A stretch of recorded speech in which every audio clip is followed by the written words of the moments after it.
Welcome to everyone, once again, thank you very much for your support. So if you really like my video, you can click on like, and if you dislike, you can just click on dislike. Just feel free to give your opinion, and your comment also are more than welcome. So today we will talk about Afghanistan.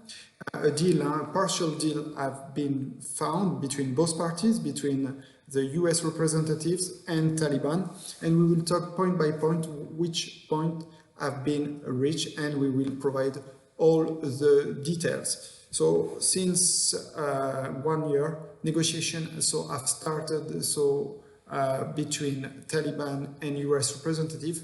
It has been the first time that both of them talk to each other directly.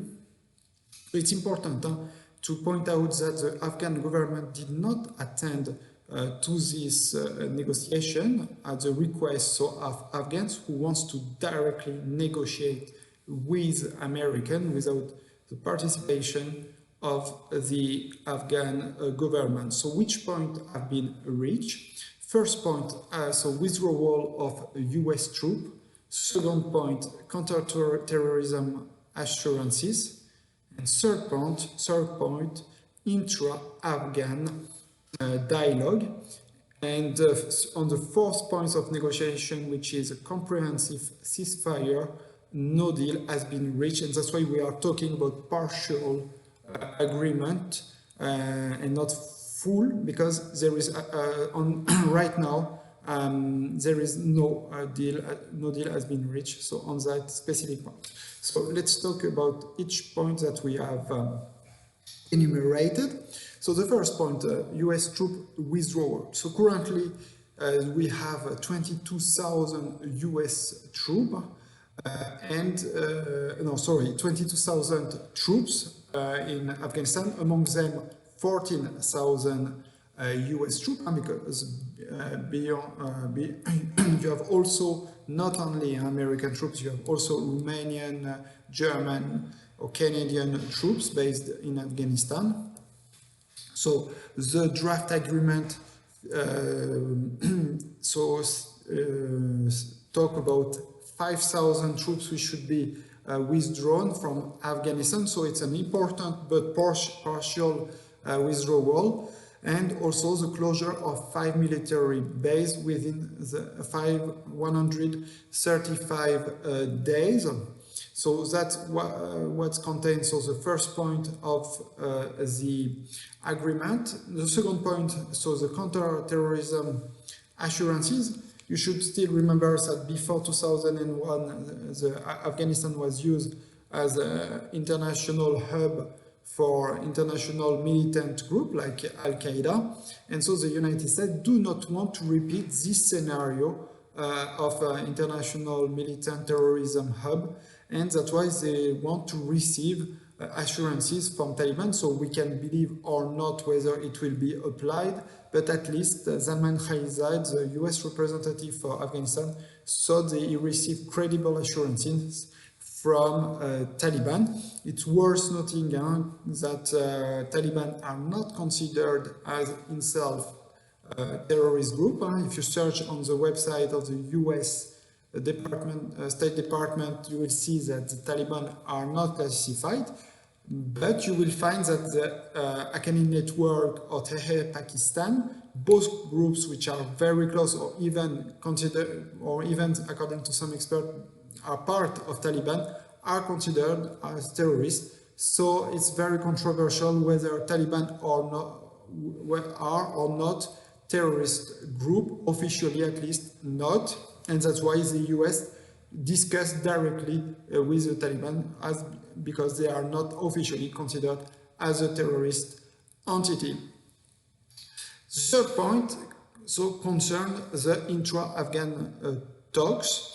As we said, the Afghan government, represented by the President Ashraf Ghani, did not attend those negotiations because the Afghan considers this Afghan government as a puppet of the United States, and that's why they don't want their participation. It was a sine qua non condition for them not to attend if the Afghan government would have attended it.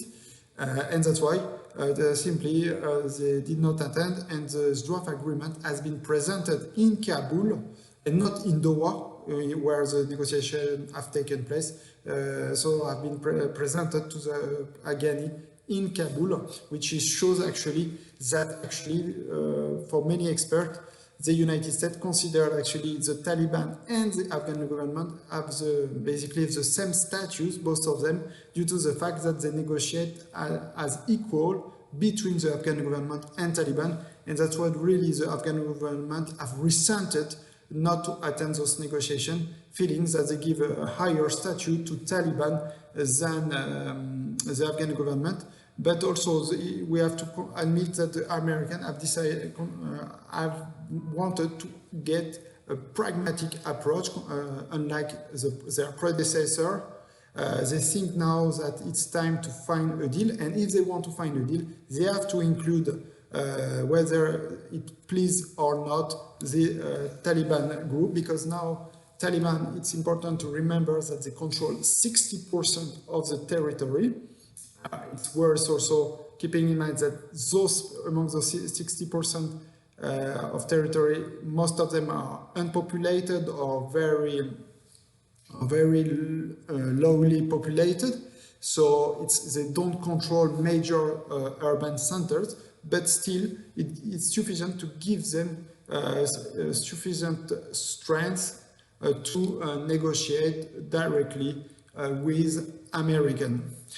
And so regarding specifically this intra-talks, an agreement has been found about direct talks this time between the Afghan government and Taliban, which should occur on 21st of September in Norway, so meaning 1 week before the presidential election in Afghanistan, which is scheduled on 28th of September.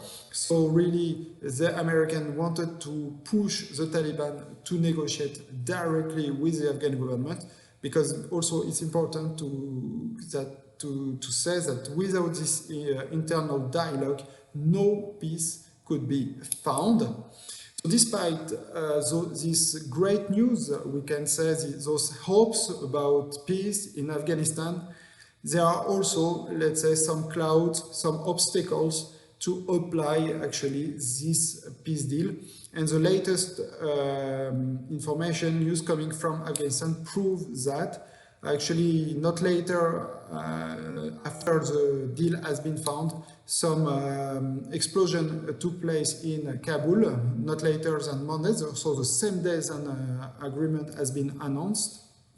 Actually, 16 people have been killed in this explosion in the center of Kabul, and on Thursday, 12 people have been killed also in city center of Kabul, close to the US embassy, and among them, two NATO soldiers have been killed, among them one soldier from Romania and another one from the United States.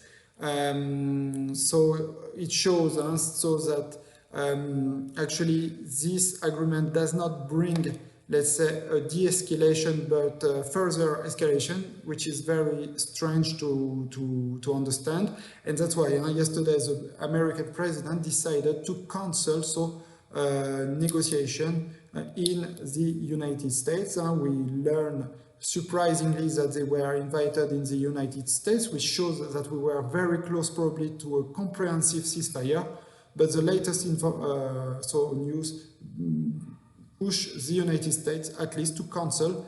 So should we consider that this, let's say, partial draft agreement is dead? Maybe not, but partially dead at least, because really now this surge of violence doesn't push to optimism, and maybe actually the Taliban could use this agreement, let's say, for to regain further territory, not later also than last week. At the same time that the explosion took place in Kabul, Taliban tried to capture some major cities in Afghanistan, like Herat in western Afghanistan, or like Kunduz in northern Afghanistan. So really, those latest information doesn't push to optimism, and maybe this partial agreement could be dead at least for a period of time.